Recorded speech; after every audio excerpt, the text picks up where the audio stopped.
All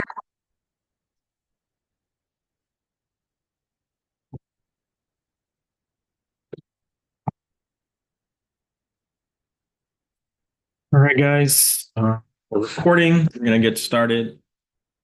So we're almost at the end of the semester at this point. We are this week, right? We're doing our last lecture, actually. We have our last lab. And then next week is going to be it's Thanksgiving week. So it's a short week.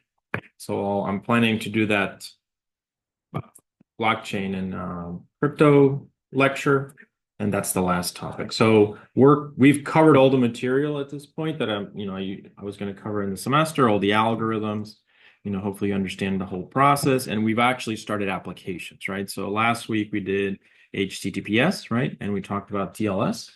Right. And today we're just going to do some other applications beyond, things that you never thought about, right? In terms of crypto, like actually for attacks, we can think of defense mechanisms, right? So I'll cover that for malware and for denial of service attacks. Kind of just a relaxed lecture.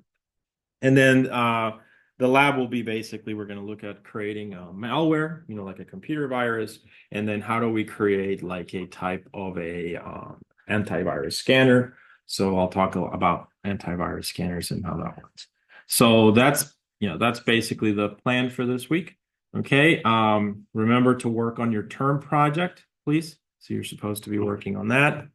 So yeah, so we're caught up. I think I've graded pretty much everything, right? Any questions before we begin? No? All right. So I wanted to show you guys, this is kind of late for you guys, I guess, in the semester, but I've started doing this summaries of the lectures, right? So, and this is AI generated summaries. So for instance, you guys see in the YouTube channel, there was forward secrecy. This was an hour and 4 minutes long. And I've created a summary of it, which is 15 minutes long, but it's AI generated. So I haven't even looked at this video, right? So at your own risk, right? So you're really, I assume, I can't guarantee that it's 100% factual, right? But it sounds right. So these are generated obviously on the lecture. So the lecture is, what I lectured. And then this is just an AI generated summary of it. So for instance, we did forward secrecy cryptography, TLS 1.3, and it's 15 minutes long. So sent us this YouTube video, and it's all about cryptography behind TLS. Yeah, it does. So we're trying to pull out parts. Right. And really understand Anyway, so pardon? Oh yeah, it's a podcast. That's right. So it's two people discussing my video and it's a podcast. Welcome to the 21st century, right? So yeah, so I'm generating these just kind of I'm an AI nerd. So I generated them just to see what would happen. I'm trying this out, but like I said, with the disclaimer, right, that this is AI generated. I have no time to review these videos. So you should be watching the real video. But if you're driving or something and want to learn about it, you can. And I don't have any images yet. I'm still working on that. So it's just audio, right? All right, but anyway, it's kind of late for you guys anyway in the semester. So, all right, definitely don't just study these for the exam. All right, all right. So let's continue with our discussion. So today I'm going to go over, as I said, applications. So we can go to the GitHub, or sorry, the Brightspace, and I'll show you the last topics that I usually cover in the course. Which are, as I said, applications of cryptography beyond the thing that we've been doing all semester, right? So usually when you think of cryptography, you just think of, okay, I'm going to encrypt some data, but you don't actually think of how versatile cryptography can be, right? So for instance, when we talk about the blockchain, what does it really provide, right? So what do you guys think, for instance, when it comes to cryptocurrency and the blockchain, what does what does it provide, like the blockchain or Bitcoin? a way to speculate and gamble? No, right? It provides something a little bit more profound than that, right? So what do you think it provides? You guys are familiar with blockchain and crypto, right? So what do you guys think it provides? I mean, it's obviously done through cryptography, right? But what is the underlying thing that this thing is providing?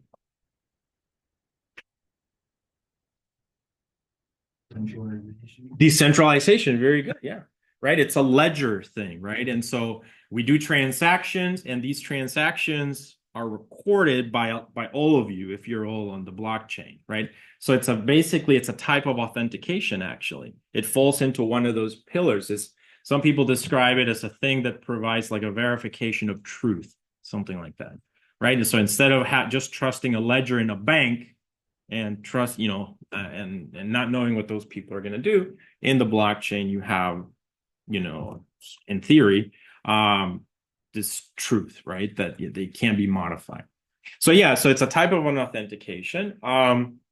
That's the blockchain, and it's an application beyond what cryptography was originally created for, but it's so versatile.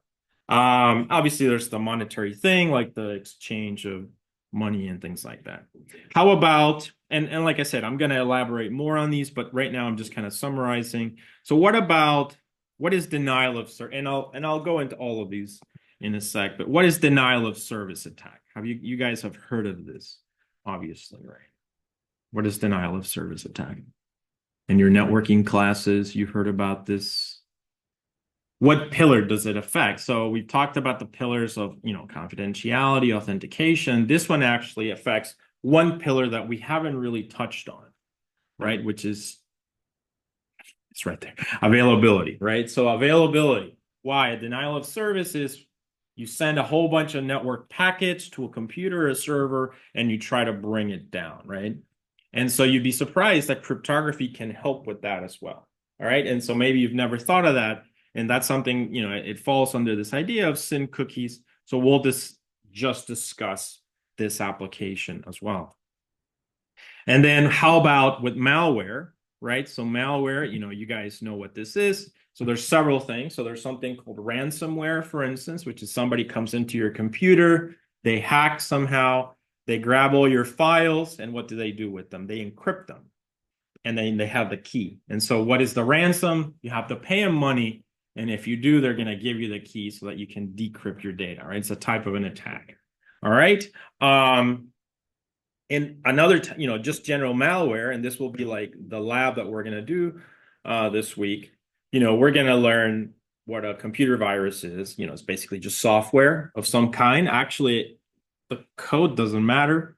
There's, I don't know if you guys have ever, you guys know JavaScript on a website, right? Which is code. And I've seen malware implemented just in pure JavaScript, right? And like very nasty, dangerous kind of malware that would affect things like Facebook and social media sites, right? So basically, it's just some code that runs in the background and it tries to copy itself, right? It makes copies of itself, and it could have a payload or not. And the payload could be something nasty as well.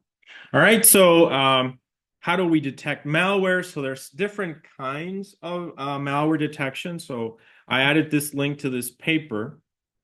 So if you guys want to read it, there's basically like two types of malware, right? There's like, or malware detection. There's the static analysis, and then there's dynamic analysis. And static means basically you just look at the file, right? This is all malware solutions that are available out there, like Gaffy, Symantec, all of those, right? All the traditional ones, they do static analysis, which is basically they don't run the files. They just look at the file and somehow they detect if it's a virus or not. So we're going to talk about that. We're going to talk about polymorphic viruses and what they are, and you guys will understand that easily. And then dynamic behavior is because of polymorphic viruses. Then instead of just looking at the file and using cryptographic tools, you have to actually run the virus, right? You run the virus in a sandbox, and then you look at the behavior of what it's doing. So it's going to make a whole bunch of DLL calls, and it's going to check ports and check files and things like that. So you're basically running it in a sandbox type of an environment. Okay, so that's dynamic analysis. We're not going to cover that. Usually you'd approach that problem with like machine learning or something like that. But we're going to look at the static analysis problem, and then we're going to see the downside of static analysis, right? Which is, you already know, kind of how, why, but I'll elaborate. All right, so anyway, so these are some of the applications that I wanted to cover today, just so that you can see. And the amazing thing is, the main tool, usually in cryptography, that is used for a lot of these things is hashing. All right, so hash functions. So again, we started second week, we looked at hash functions, right? And you notice that hash functions have been there all the way, right? So they were in digital signatures, to verify things. So they've always been present. So what was hashing again? What were hash functions? What was the general definition? It's a function that takes an input and an output, right? So what was that definition? Takes variable length input and produces fixed length output, right? So it's going to be a hash value. And this is MD5, SHA-1, SHA-256, all these. We even did an XOR algorithm. Okay, so hash actually is the tool for malware detection and static analysis. Hash is going to be the tool for denial of service attack also, right? In crypto, even in blockchain, we'll see hash calculations and so on. So a very fundamental idea. Why? Because when you give it something of variable length, a video, a movie, etc., it should produce, in theory, what? A unique number, correct? What happens if you change just one bit of that file? Then the number is completely different. You guys see that?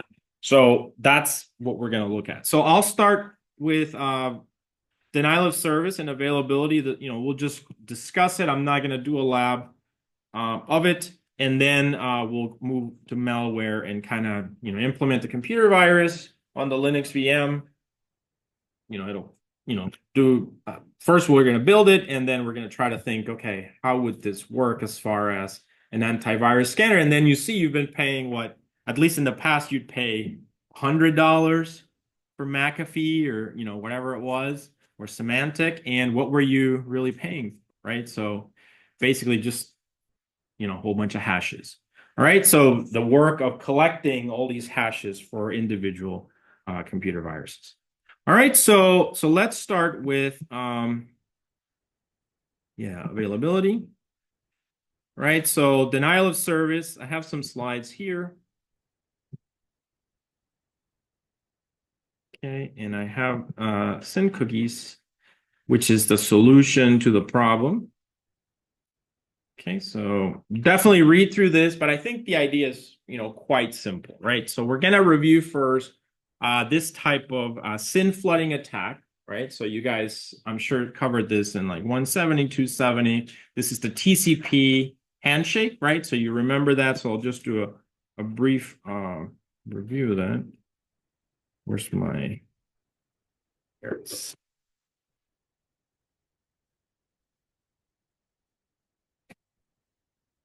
So you can read through the slides. It's just a short set of slides on the topic of denial of service attack, an action to prevent or impair the authorized use of network systems, etc. Right? And the idea is key here, by exhausting resources. In this case, like a memory buffer, right? That is used for the three-way handshake. So basically, there's a lot of attacks that occur, but the idea is something like this, right? The TCP connection handshake.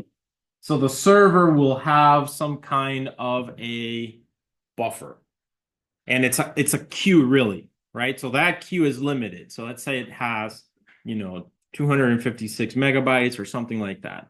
So every time that someone is trying to establish a connection, right, with that server, it adds an entry, and especially when it's not finished, right? Because as you can see, the client sends a SYN, then the server sends a SYN ACK back, and it's waiting for the client to send back another ACK and to finish the three-way handshake, right? So the attack happens at the moment, kind of in the second step, where it sends something back out, it leaves an entry in a buffer, right?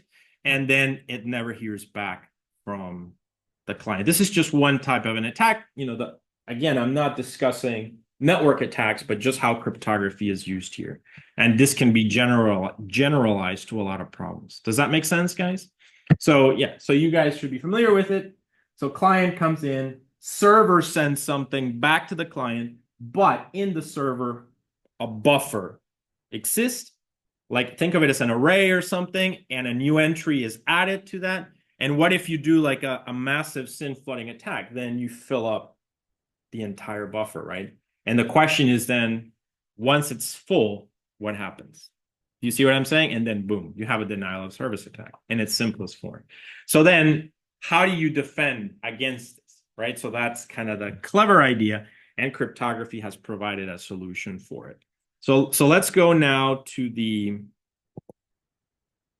PDF, and we can go over the material and kind of just read through it and get a sense for how it works, right? So here we have, this is just going over the types of an attack. But so let's kind of read through it a little bit. So the learning objective here is to understand the SYN cookies, and that's the name of the defense, right? SYN cookies in a Linux system, by the way. So SYN flooding is a type of denial of service attack. When a SYN packet is received by a server, the server allocates some memory in the SYN queue, which is what I just said. So the SYN information can be stored. Then the server generates an initial sequence number and sends an acknowledgement to the client, hoping to receive an acknowledgement back from the client to complete the three-way handshake protocol, which is what I stated. The server will acknowledge back from the client to complete the three-way handshake protocol. The server will hold the allocated memory for a period of time. If the expected acknowledgement does not come, the memory will be freed after a timeout. In a SYN flooding attack, the expected acknowledge never comes. Instead, the attacker fakes a large number of SYN packets, right, to fill up the buffer. Because the server has to allocate memory for its SYN queue for each of these fake SYN packets, it can eventually hit exhaust its memory in the SYN queue, right? So that's the idea. As results, any further SYN packet will be dropped due to lack of memory. So to resist against this attack, this SYN flooding attack, a technique called SYN cookies was proposed. And it's basically based on hashing. So the idea is that now, instead of filling up the buffer, or maybe when it's full, what do? So you receive a packet, and then you take information from that packet. Plus, you generate a sequence number. You guys see that? And then what do you do to that like set of values? You hash it.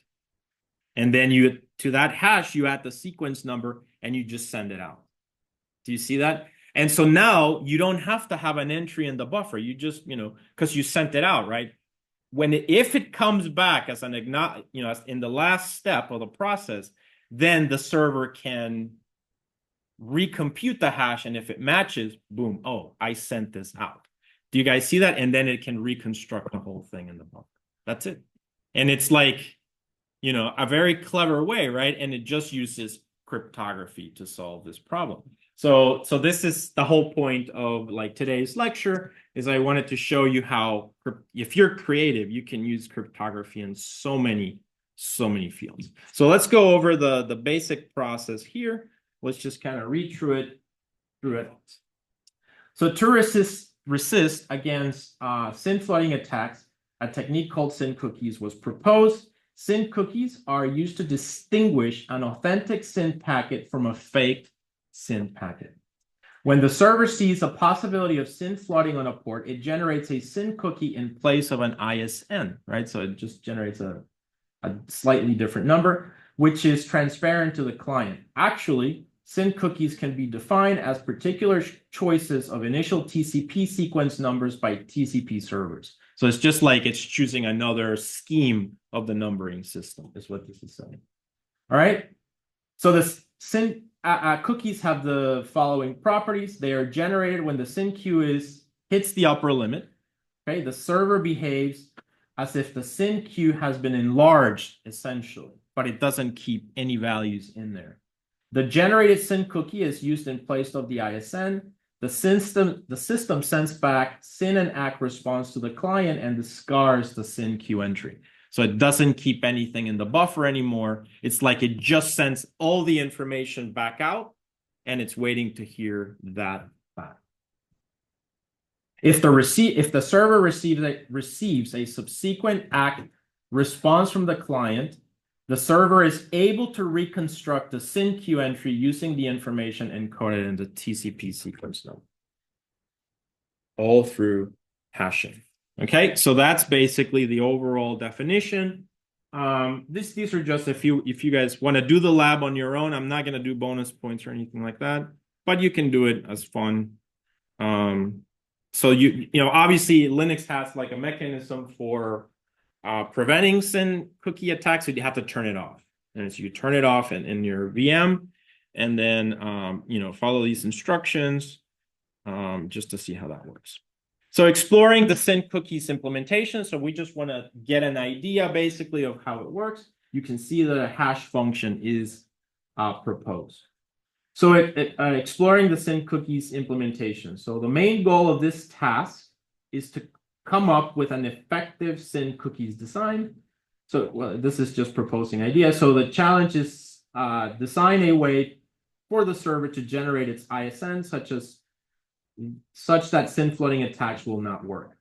So basically here, you want to have some kind of a scheme to generate the SYN cookies, right? And you can see basically the cookie could be equal to taking from the packet, right, that came from the client, you take the source address, destination address, source port, destination port, which are distinguishing factors of that packet.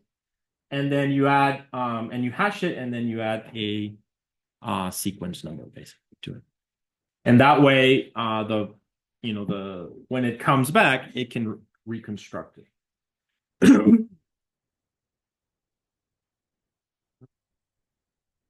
Right, so I think, and that's basically the idea. So you can see there's a slightly better one. Number 2, consider a difference in cookie generation equation as follows. This one is source address, destination address, but it's got a random number. By adding that random number, it's something that you can keep track of. This is the random number that I'm, you know, let's think of, you know, that should happen really fast, right? The TCP, the three-way handshake should happen within an hour. So every hour you just have a specific random number that you're using. When you see that packet again, you plug that in there. If the hashes match, you know that you sent that out. Do you guys see that? So this one might be, that's what this is saying, which one might be better. So this one might be slightly better. And you can see each one is just getting a little bit better. It's got more information, like that one has a count also in option number 3. Do you guys see that? Any questions on this idea, how it works? So this is an application of cryptography, as you know, hash functions for defense of a type of an attack. All right. And this can, you know, this, as I said, my goal is just to kind of show you what we can do beyond just encrypting things in cryptography. So as I said, I don't plan to ask, you know, it's kind of late in the semester to do this as a lab assignment. So you can read through it and just for fun, if you'd like, work on it. All right. So the next topic is going to be, just to wrap up, malware. So for this one, I do have a coding exercise. So we'll go through it and create just a little computer virus. And then I want to show you, so you understand concepts like what is polymorphic, you know, viruses, etc. All right, so let's go over here to malware. And you can see I have kind of the same thing. I did already discuss the paper. You know, read through it if you're interested in it. But basically, the idea is that you're going to see the limitations of static analysis of computer viruses. So you might be interested in knowing, okay, what else I can do because this doesn't seem that good, right? So then dynamic analysis might be something for you to look at, which I already discussed. This is probably the code on the GitHub, I assume. All right. And then here I have just some slides. You guys know what malware is, I'm sure. So we're just going to jump right into the VM, but I'll point out the slides if you'd like to read them to have a background on computer viruses. Okay. But yeah, so there's a lot of computer viruses. I also bring up the fact that if you're still looking for I remember now. There was a student that's looking for teammates. Who was it? Is he here? I got an email. You. So you need a group? Yeah. Is there anyone that still doesn't have a group for the term project? Supposed to be 2 to 3. You don't have so you two could work together. All right, get together and you also need to have a topic. For instance, I was going to say ransomware, right? So, you could do a ransomware program. What would you do? Somehow download some computer virus. It has to have the behavior of computer virus, which, has a definition. And then what do? Take some files, encrypt them, and then you spam them with or email them. This is a ransom, pay me in Bitcoin. And then you provide the key, something like that, right? So anyway, so that's a project students have done in the past. All right, so malicious, same thing. What is malware? A program that is inserted into a system, usually covertly, with the intent of compromising the pillars, right? So you should be familiar. Which one of the pillars would be affected, for instance, with ransomware?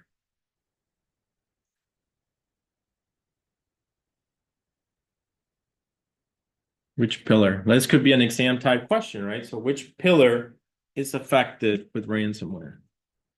Availability. Very good. Yeah, because they encrypt your files and now you can't get to your file system and so on. Okay. So yeah, but yeah, the principles, confidentiality, integrity. I mean, they could delete data, they could change integrity, also could try to change the data. All kinds of things. All right. So there's a lot of computer viruses, virus, worm, zombie. You can see here, Trojan horse, all of those. But essentially, we're going to talk about the common theme, which is just some code, and it tries to replicate itself, right? So that's the exercise that we're going to try to do, I think. Good look.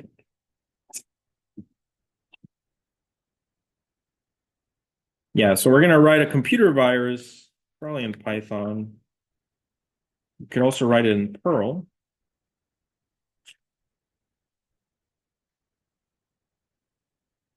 All right, that should be fun. All right, so I'll give you the code for that.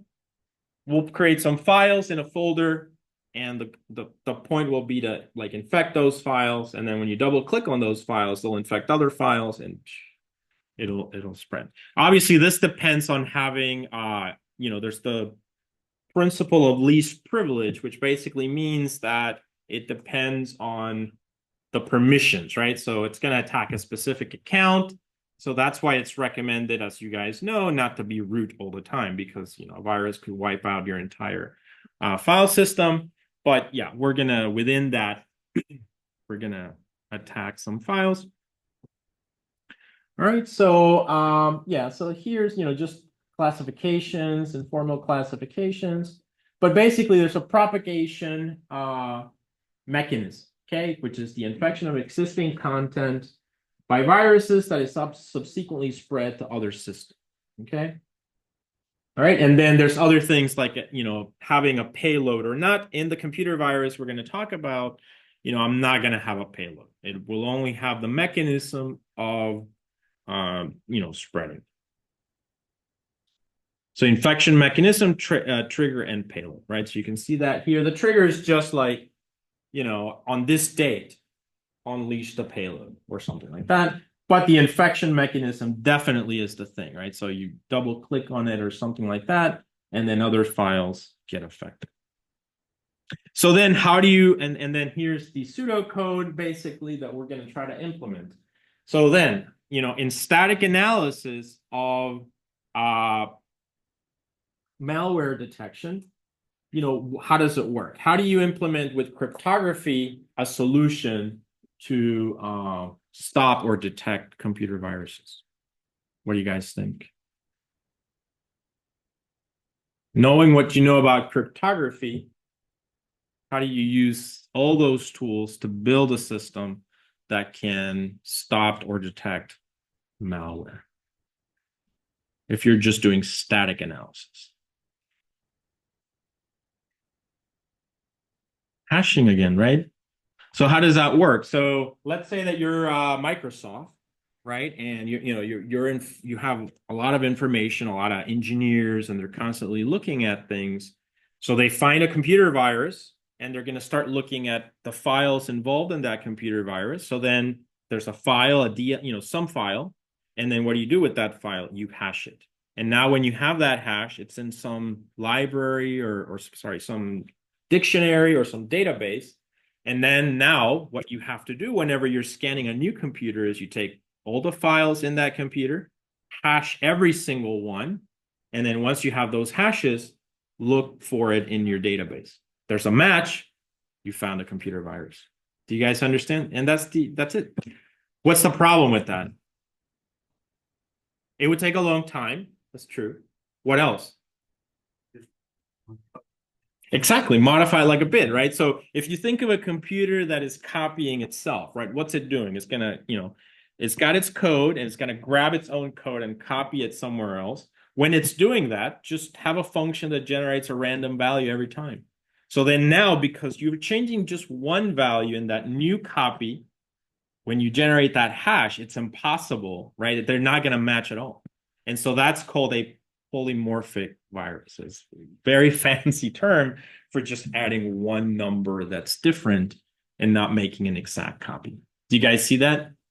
See the downside of it? So you're paying all this money basically for a database of hashes. Yeah, so and that's why I gave you the paper. So if you're doing, you need to have other tools like dynamic analysis, but that means running the virus in a sandbox type of environment and so on. All right, so we're going to basically implement that. So I'm going to go over creating a little virus. We're going to play with it. And then, as I said, we're going to build some kind of a hashing tool to detect some computer virus. Okay, but you should understand that this is not secure for polymorphic viruses. All right, so you can read through the slides, and basically this is all pseudocode. It talks about worms and stuff. When you guys cover ITS 450, which is software assurance, for those of you that haven't taken that course, that one covers computer viruses also in like a web environment, but that's more specific to like defenses of that. All right, so let's go ahead and start the VM. Okay, so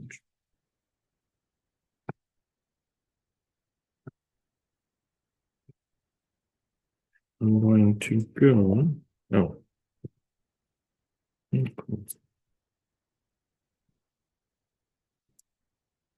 Oh, there we go. All right.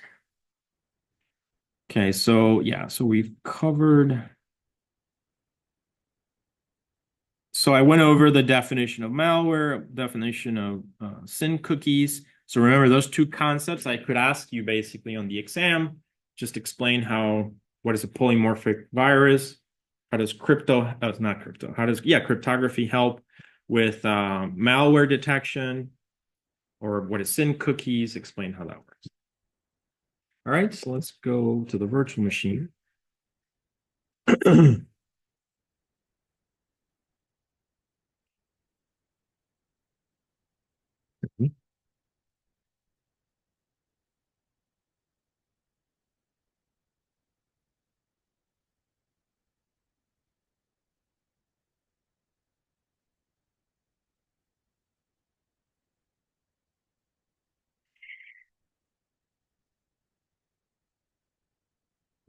All right, I'm going to start the virtual machine.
All right, here we are.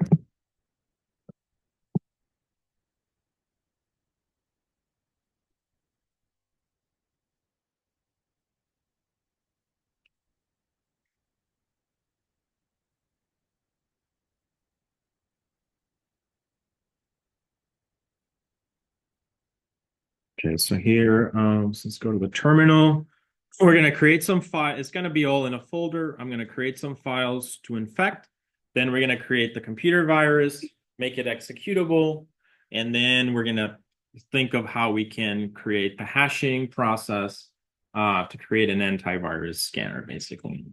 And then look at this idea of polymorphic virus just to corroborate that we cannot detect those. So let's CD into the desktop. You guys can see that? Okay. CD ITS 350.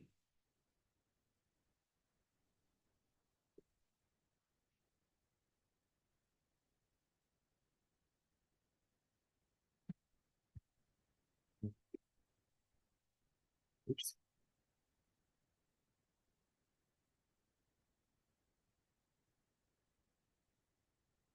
All right. Okay, so I'm going to create a new directory. I'm going to call it malware. We're going to CD into it. All right, I'm just going to have some files in here.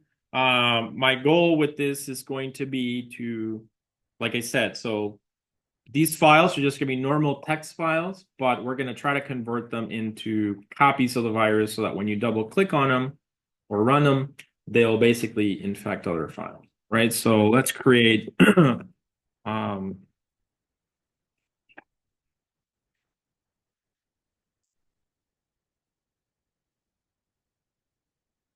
let's create, yeah.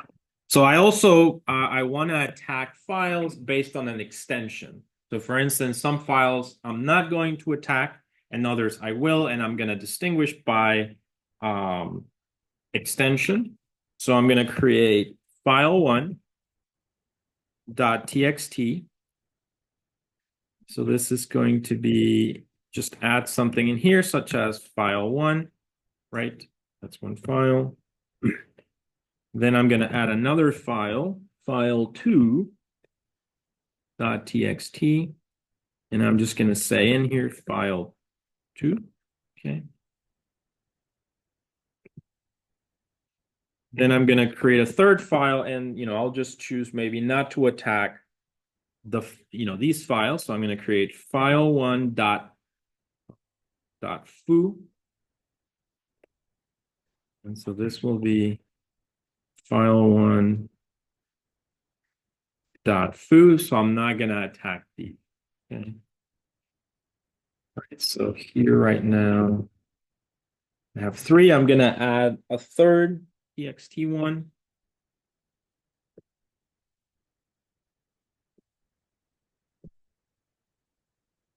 Let's say file3.txt. Okay. Whoops. And then let's add one more foo file. Okay. Nano file 2.foo. File2.foo. Okay. So basically here I have my 5 files. Okay. And now they're just normal files in the system. We can look at the permissions. So a virus would have the seed privilege basically, and it would attack the files that have the same privileges. So we're going to create a little computer virus called a Crackling virus. Okay.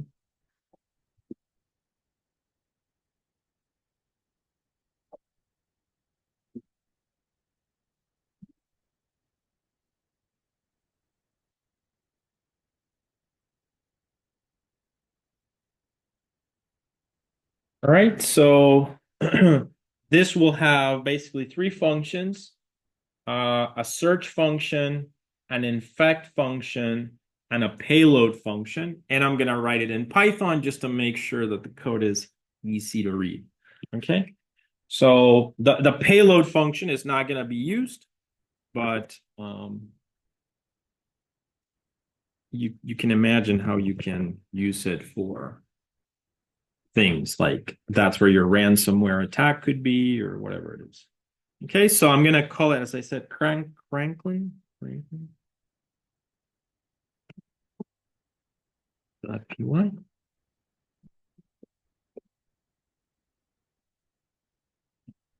All right.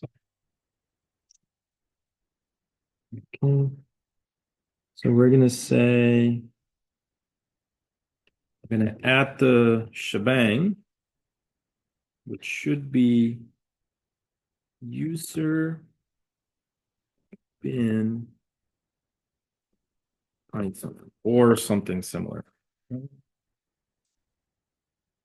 Okay. All right. So we're going to need some libraries. So I'm going to have import OS just because the OS library allows me to do things in the operating system. So commands like changing permissions and things like that. We'll be using that. Date time we can use so that we can launch an attack at a specific time. All right, so we can do that. And then we're going to have a main loop area where we can launch the attack. Right.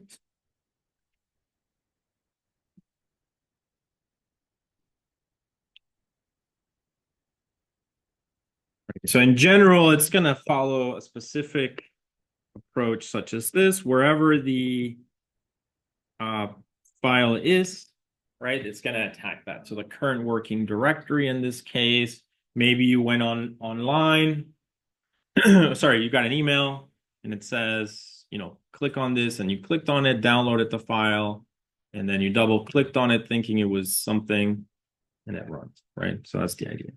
All right, so that's a dot, I think.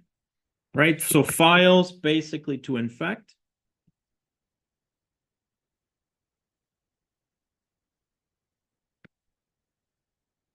Files to infect, and this, basically we're going to have a function called search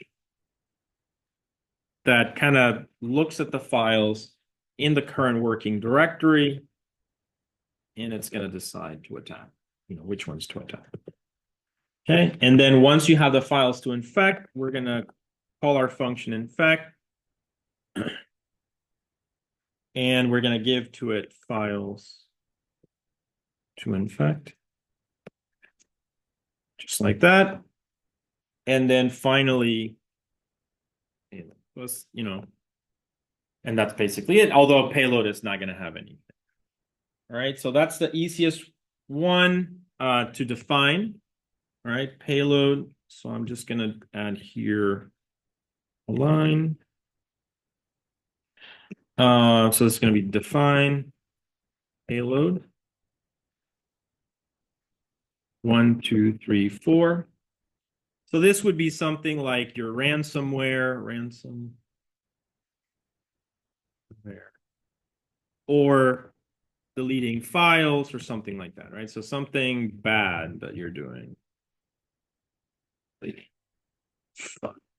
Okay. So yeah. So in this case, I'm just going to add a specific sample of, so something like if date time dot date time dot now dot day equal, what is today? 19th?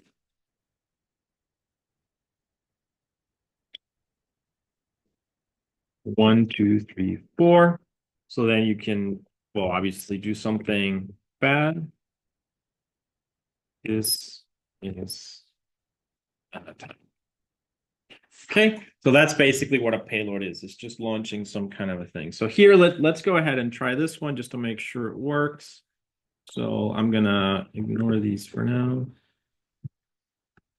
All right, so I'm gonna run the code. Okay.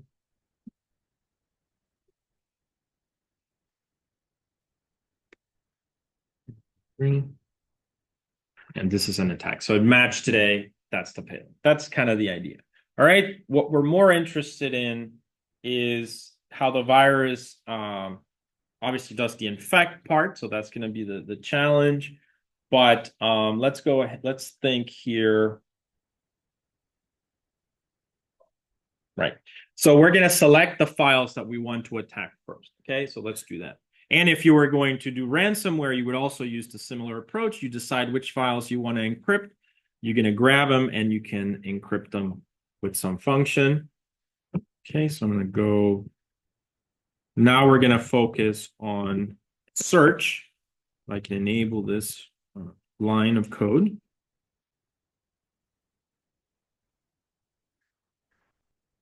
All right, so I'm going to say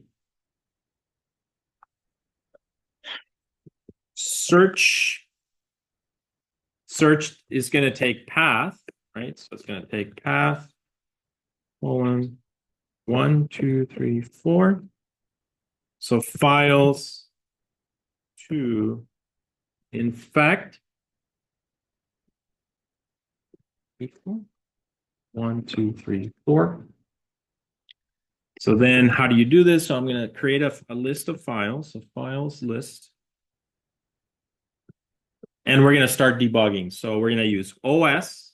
So this is, so by the way, this is, you guys have, how many of you are taking 372 next semester that you haven't taken it yet? Have you all taken 372? Oh, well.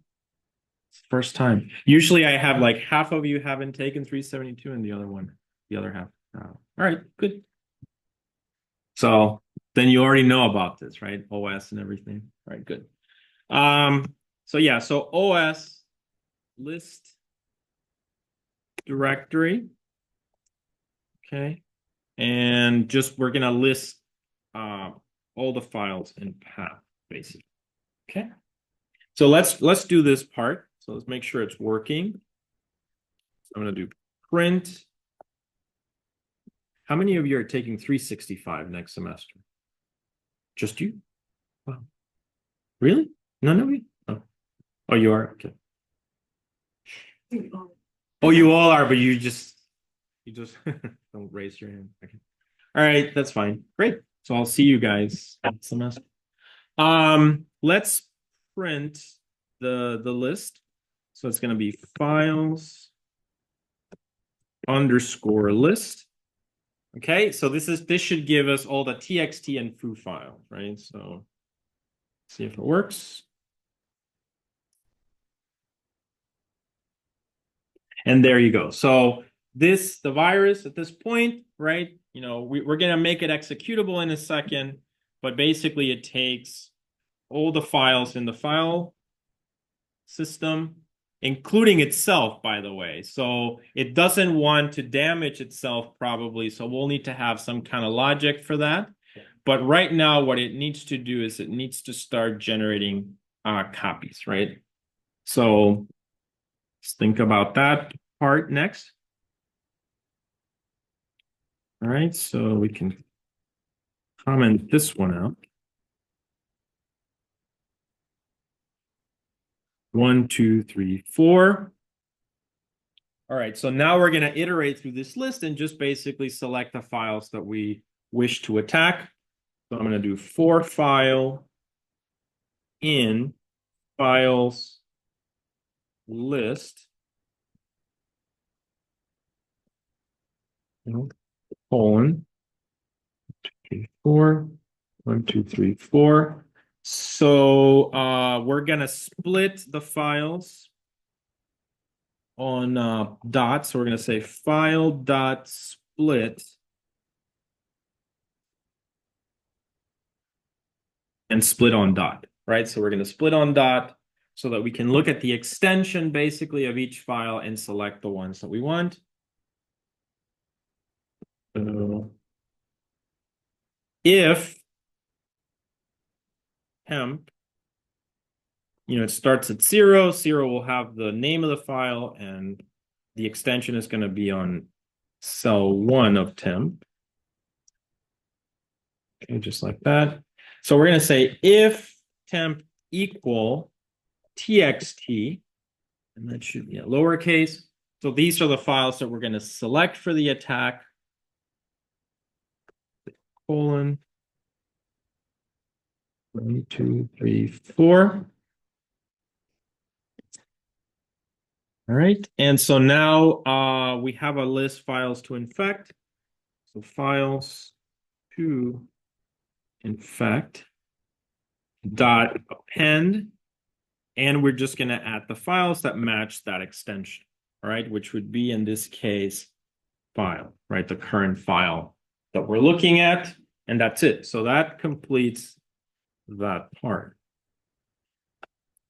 1 2 3 4, and now we're just going to return files to infect. Just like that, and we're done, right? So we can print those.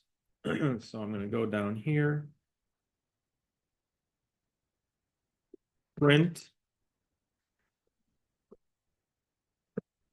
files to infect. All right, so let's try it.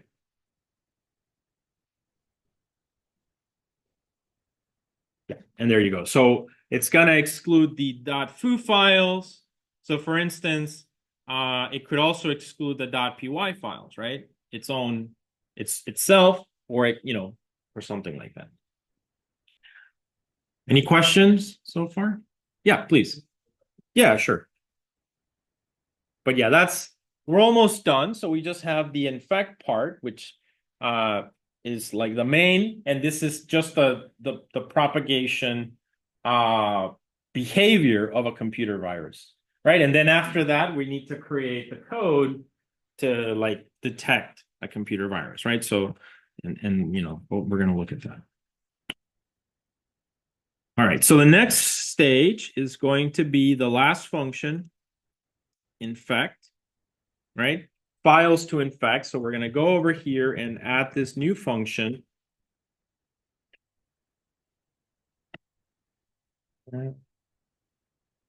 Define, it's called infect. All right, and it's going to take files.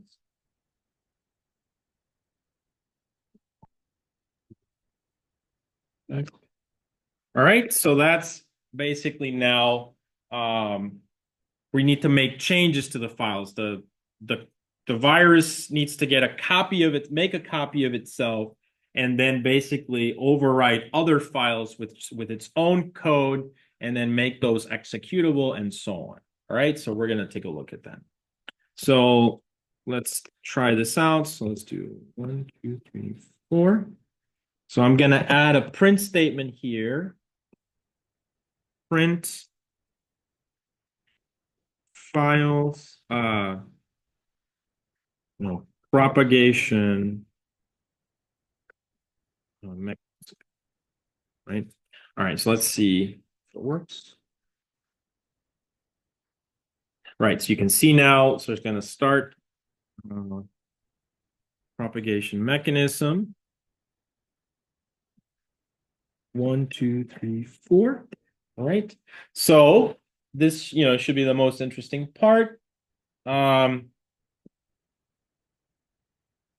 So we need to grab the code needs to grab itself, right? So we need to think about that. So I'm gonna do, so obviously it kind of needs to like open itself as a file, right?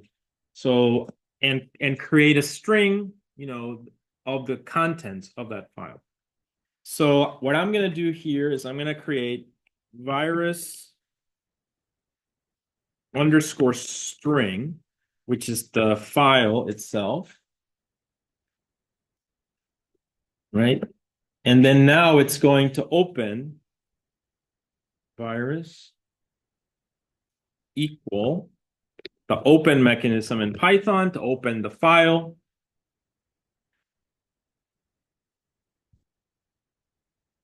And we're going to say os dot path dot absolute path.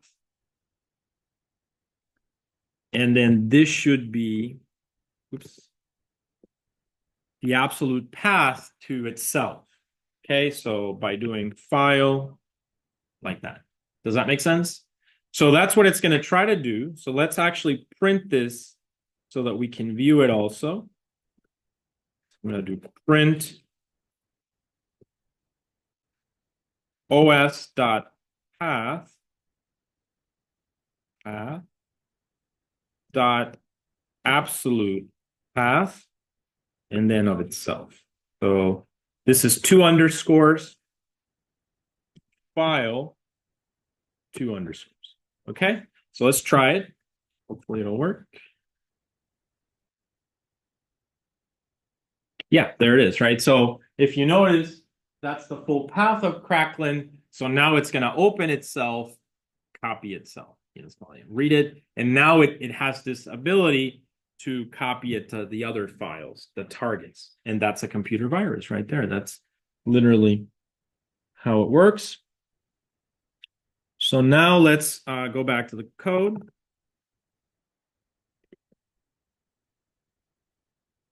Nano, okay. So 1, 2, 3, 4. For I, comma line in enumerate. So remember that everything, let me see this. Yeah, we should have okay, let's actually, before we do this, let me do something. Let's print what's in virus. Print.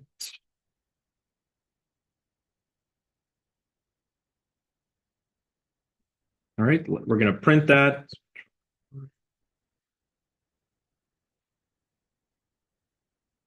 So there's an object in there, which is a text IO wrapper, if you look, and UTF-8 encoding. So that tells me that, it's text basically, right? So we're going to try to iterate through it and extract it. So enumerate, hopefully, will help us with that. So that's what this line of code was. So I'm doing for I, comma line in enumerate virus. And we're just going to print it first to see what we have in there before we actually decide to use it. 1, 2, 3, 4. So let's just print line. Make sense, guys? Pretty easy, right? All right, so let's try it. There we go. So I do have the code. So I'm, this code is basically copying itself now, and then it's going to attack other files and move the code to them, right? And that's the computer virus, right? So we can comment this one out as we don't really need it. Okay. All right, so now what we want to do is we want to take that code and just put it in like a string or something that we can actually deliver. So virus string, we had already initialized that variable. The virus string is going to be equal to virus string, and we're going to, underscore. And we're going to concatenate to it line, basically. So we're going to add each line into it, and then this can contain the whole computer virus now.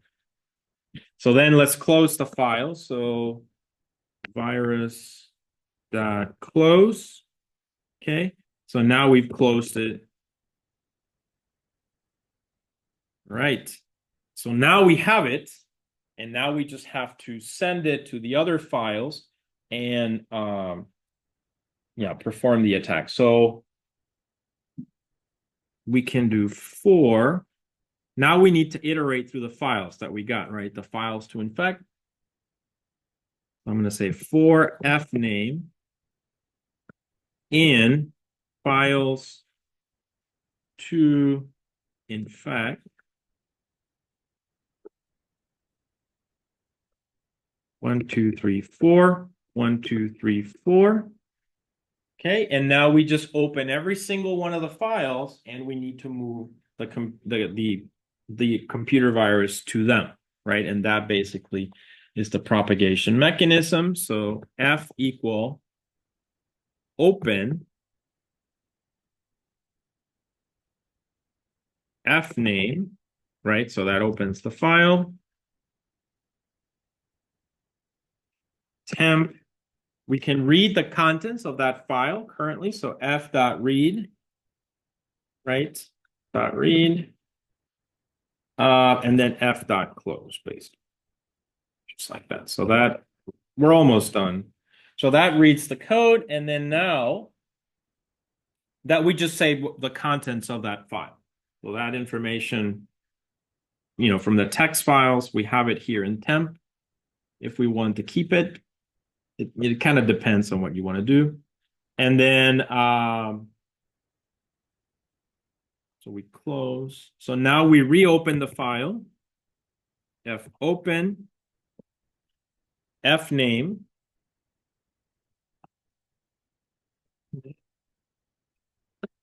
But now we're going to write to it, right? So we write.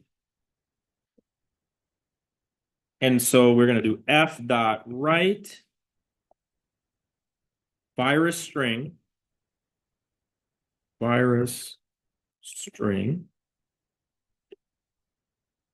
plus, and then virus string, and then we can add its original content, so we can leave it in there. So I can do virus string plus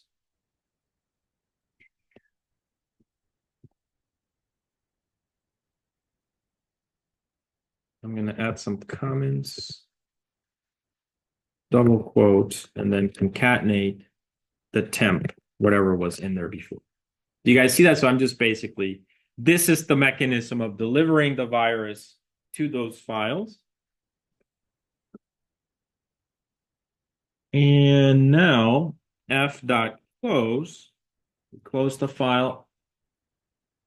And finally, what we want to do is we're going to change the permissions of the files so that when somebody clicks on them, they also infect other files. You see that? So that's a complete computer virus.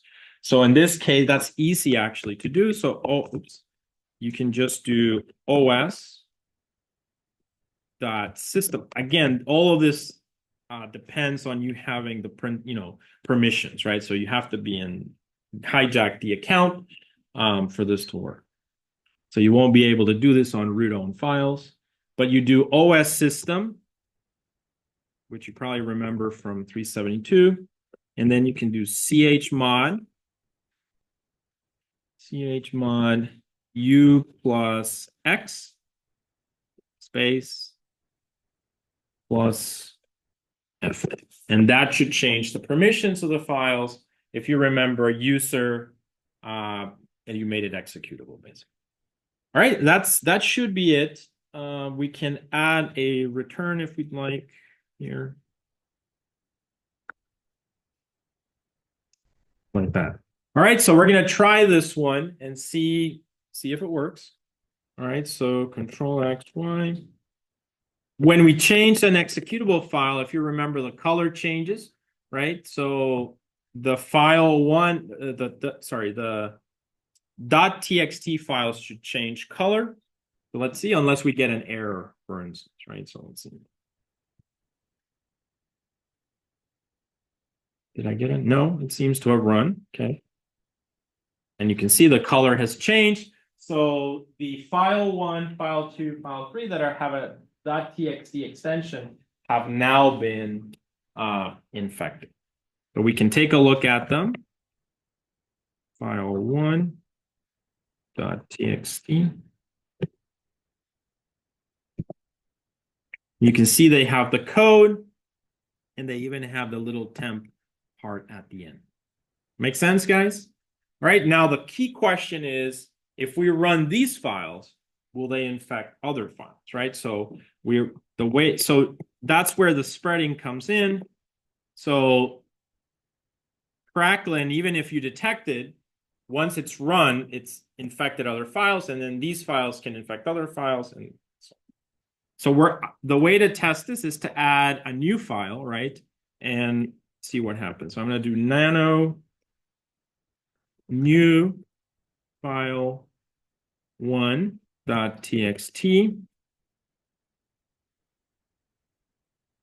new file one.txt. Okay. Select Y. So these should be executable, I think, if the shebang is correct. File two dot. So notice the idea now is to run file two txt, another file, not the Cracklin, but hopefully, oh, I should have. Right. So new file is the one that needs to change color now. And I think that first line of the shebang is not right, but we'll see. So again, I'll just run file, let's say 2.txt. Yeah, see, it's the shebang is not right. Let me redo this. Do you guys know? Did you guys figure that one out?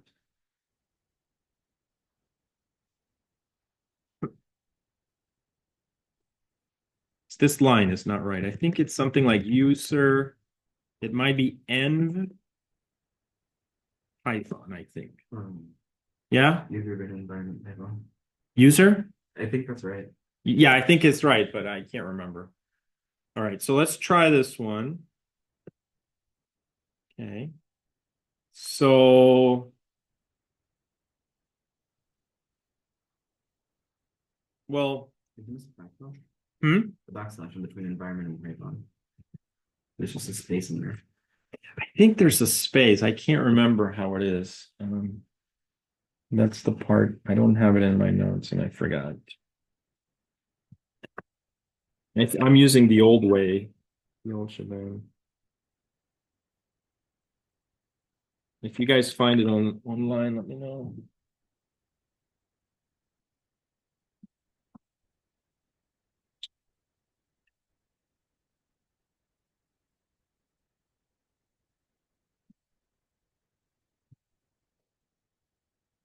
All right, so yeah, user bin.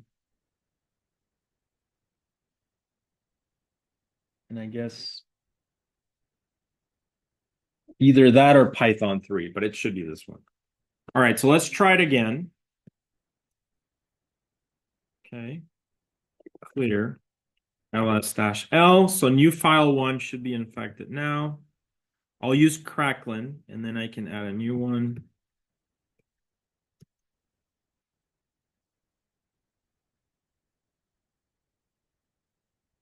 All right, no errors, right? Okay, so now ls-l. So new file one is expected, is infected. We're gonna add a new one now. Nano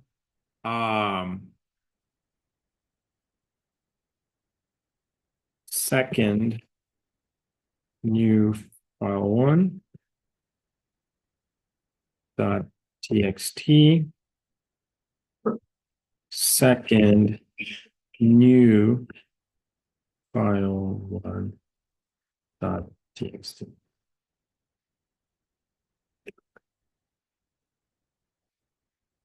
All right, clear.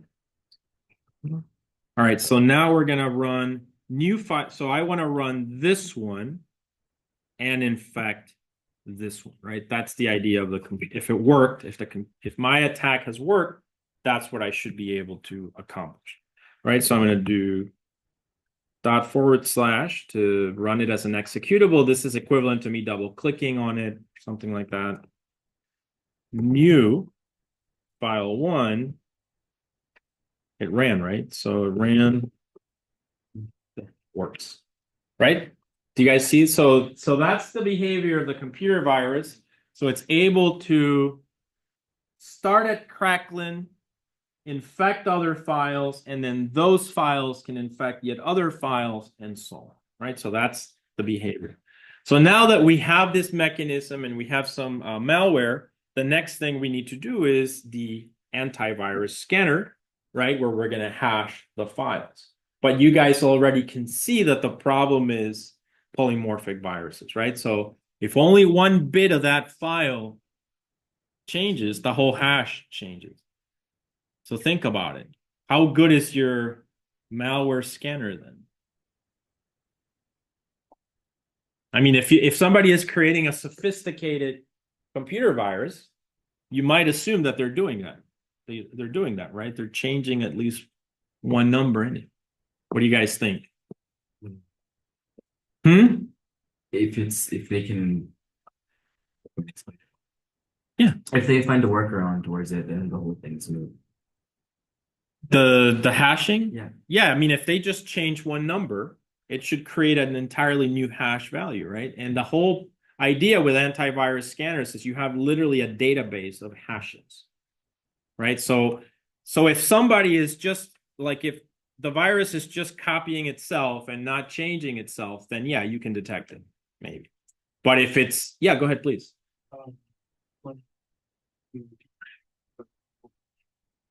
Yes. Yes. Right. So the idea is that it's a computer virus that's propagating, right? So it started with Cracklin, and Cracklin infected, let's say, new file one. And then you can see that here. This one is infected because it's green, but this one is not infected. So then in the second time, I didn't have to run Cracklin anymore. I ran new file one because that one is now infected. And that one effectively infected second new file one. And if I create a third one, and this is propagated. Yeah, please.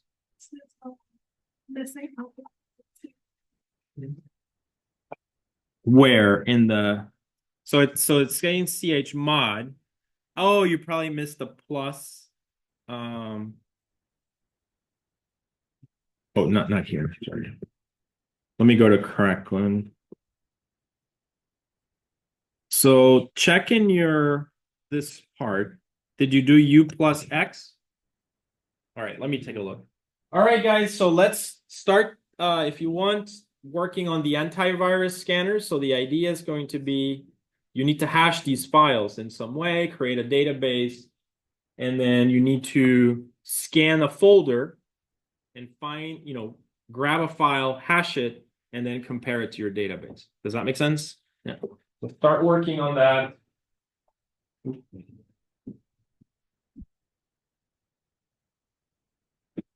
What's your error?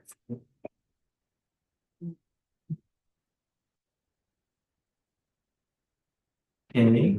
Go to your code.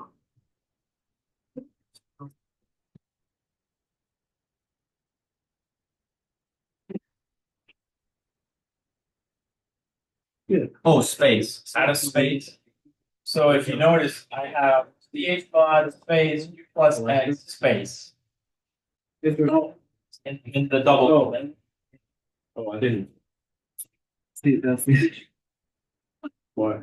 Guys, any other questions? Everyone with me? This is on the GitHub, by the way, so you can get it from there. All right.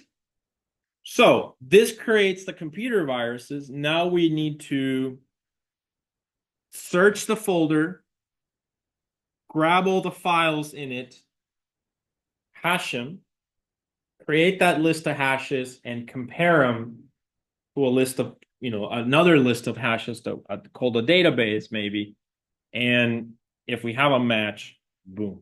And that's how static analysis works, basically.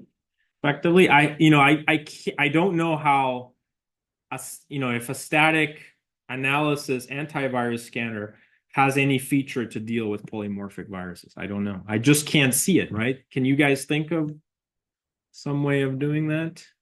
Because, if you change one bit, and the hash is going to be completely different, right? If you just change like one number, totally different hash.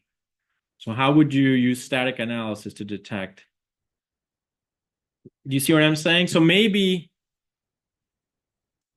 the time when so other mechanisms, right? Maybe actually reading the code and seeing if a lot of the code matches. So that might be another approach. But the problem with that is that it might take a very, very long time to do that as a scanner. That's why you can see hashing was a nice solution in the beginning because it's quick, basically. All right, so let's create a new file. We'll call it virus scanner. And we're not going to finish this one today, but we can at least get it started. So nanovirus scanner.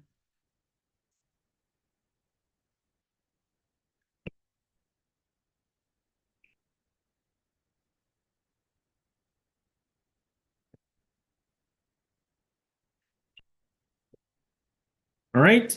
So basically the same thing as before. We need to do the search function, basically, right? We're going to grab all the files to that we want to hash. So I'm gonna basically use that same idea. I'm gonna create a function called search. Okay.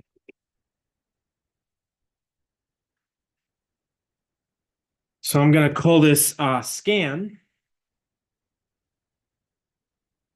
And I'm gonna define here.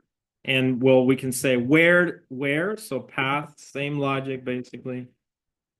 Current working directory.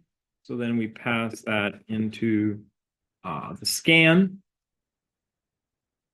Scan, just like that.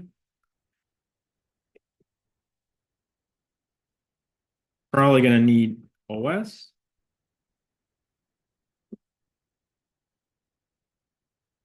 So let's 1, 2, 3, 4.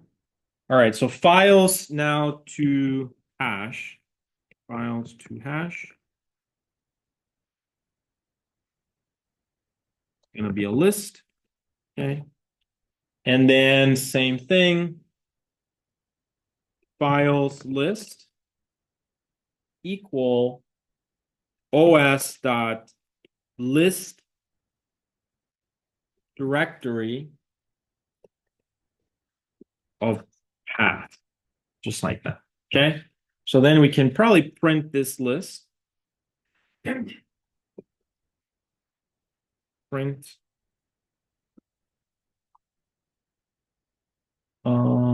files list. Make sense? All right, so this is the first part. So we're basically now scanning. So this is, you start your scanner and it's just like looking at all the files, grabbing them, hashing them, and then we need to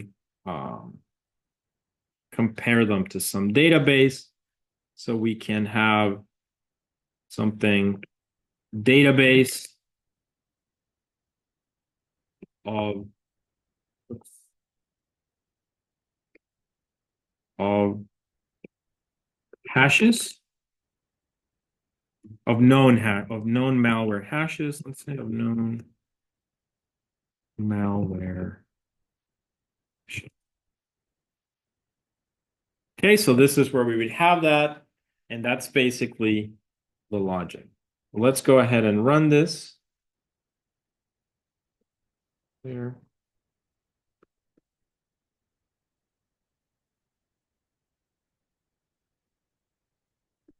Python 3.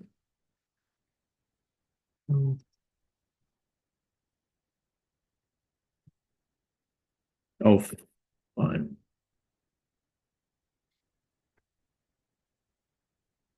Files. Okay.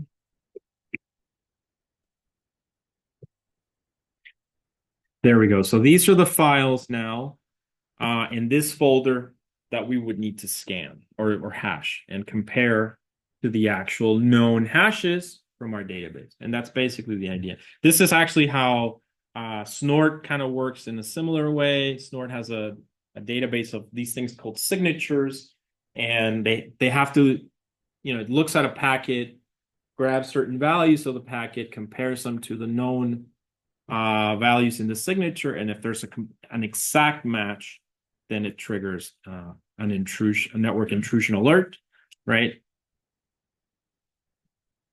Otherwise it's a research area, I would say, right? So using AI or something to try to detect.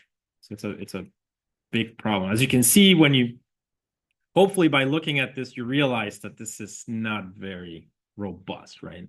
And it's actually a very hard problem to detect computer viruses and things like that. So, all right, so we have the list of files now. Okay, so then we need to start hashing them. So let's go over here. All right, so we've got the list. So now we're going to do for file in files list. Files list. Okay.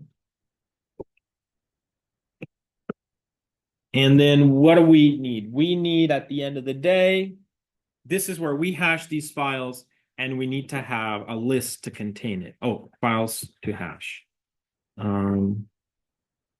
Files to hash. Actually, this is more like file hashes. No.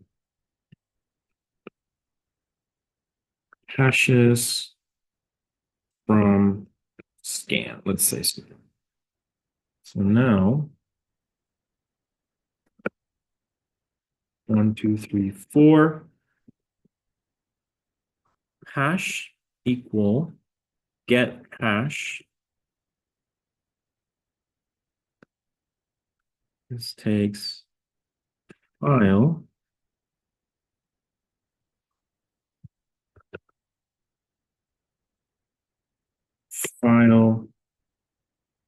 hashes from scan dot append. Now this, of course, could be something like a dictionary where you have, okay, the name of the file was this, and to have more information, I'm just going to keep it simple. So I'm just going to add the hashes. Okay, so this would be the hash. Got it? That basically is it. And then after that, 1, 2, 3, 4, return file hashes from scan. All right, so now we need to define this function get hash.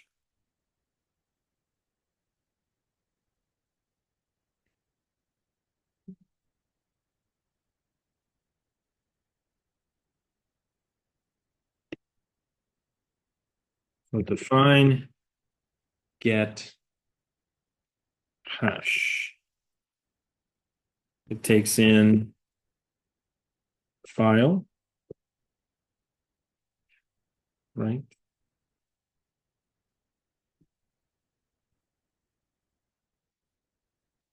One, two, three, four. So how do we do this? Have we ever hashed a file?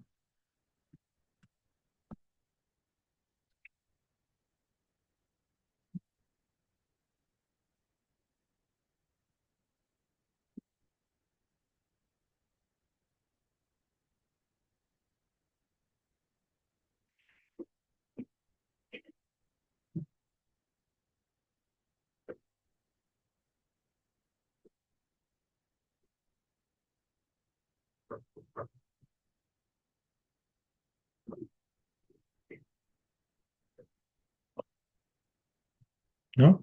PyCryptoDome, right? So let's try PyCryptoDome.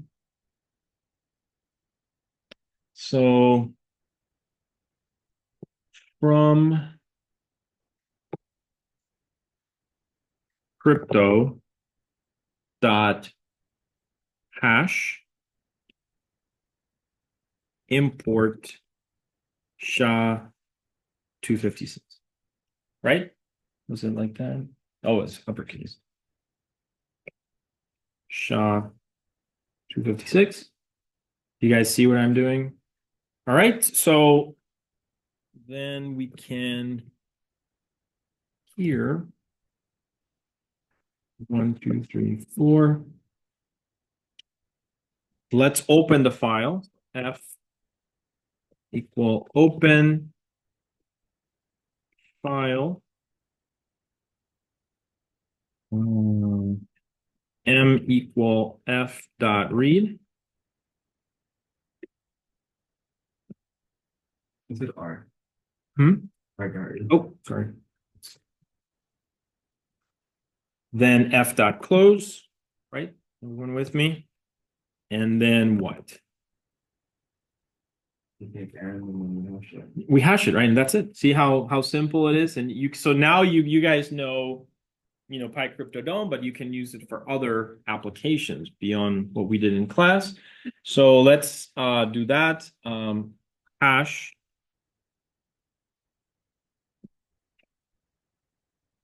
And it should be SHA-256 dot new. Oops, it should be lowercase here. New. And then M, correct? Just like that. And then from here we can decide, I think we had some ways of printing like the digest of it, right? Was it something like hash.digest? Let's do return hash. Let's try digest. I think it's something like that. Make sense? So we hash the file. We should return it back to this one, append it, files from hashes. Those are scan.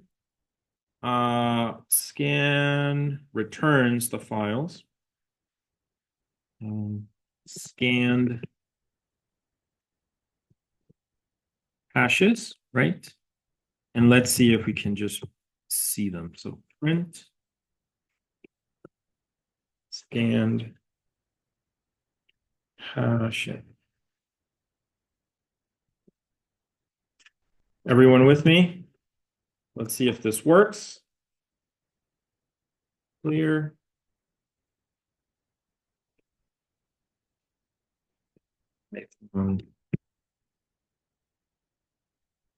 Nope.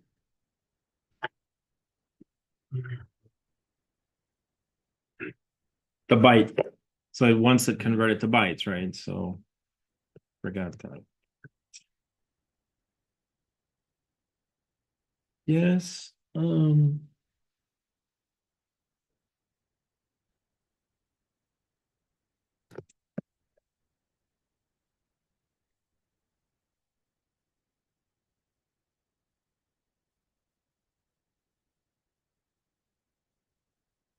Try this.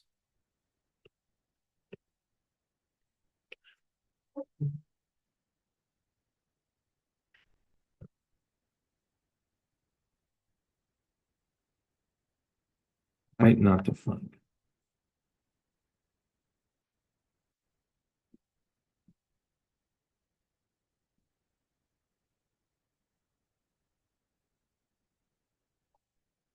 So we're just having a little technical thing there.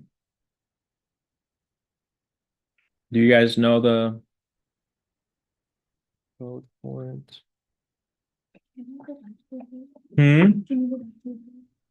Yeah. All All right, so I'm trying to figure out, so I read the file, I need to convert it to byte. Oh, read bytes, RB. Let's try that.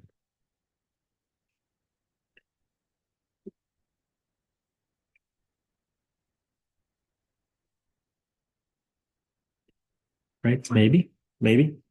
Okay, so read bytes, get rid of this. Hopefully that'll work.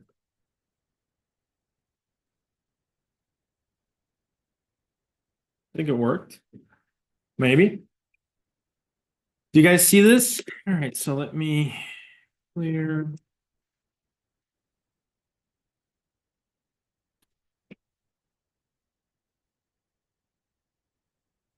There we go. So first it's just printing the files, then it is printing a list. And they seem to be the hashes. They're just not, this is not gonna work really when we do like the comparison. We probably want them in like the string hex digest one. So I wonder if that's, I can't remember. I think it's maybe hex digest. Let's try that. Better. There we go. So this is going to work a little bit better because these should be strings, basically. You guys see that? So, you know, I have one hash here, another hash here, and so on. So now, I've scanned the file system for all the files. I've calculated my hashes. And then now I can compare these hashes to my database. And if one of these matches, virus, computer virus. That's the simplest way of creating a static malware scanner. But as you know, what's the downside? Polymorphism, changing one bit, one number, one letter, one random value. It's not going to work. That's why it's a hard problem, right? Any questions, guys? So it's 5:35, so this is a good stopping point. We'll finish this up on Thursday. Yeah. Yeah, sure. And I'll probably load this once it's finished on the GitHub. So this one I'm kind of writing it right now. But yeah, think about it. All right. All right, guys. So we can stop here for today, and I will see you on Thursday.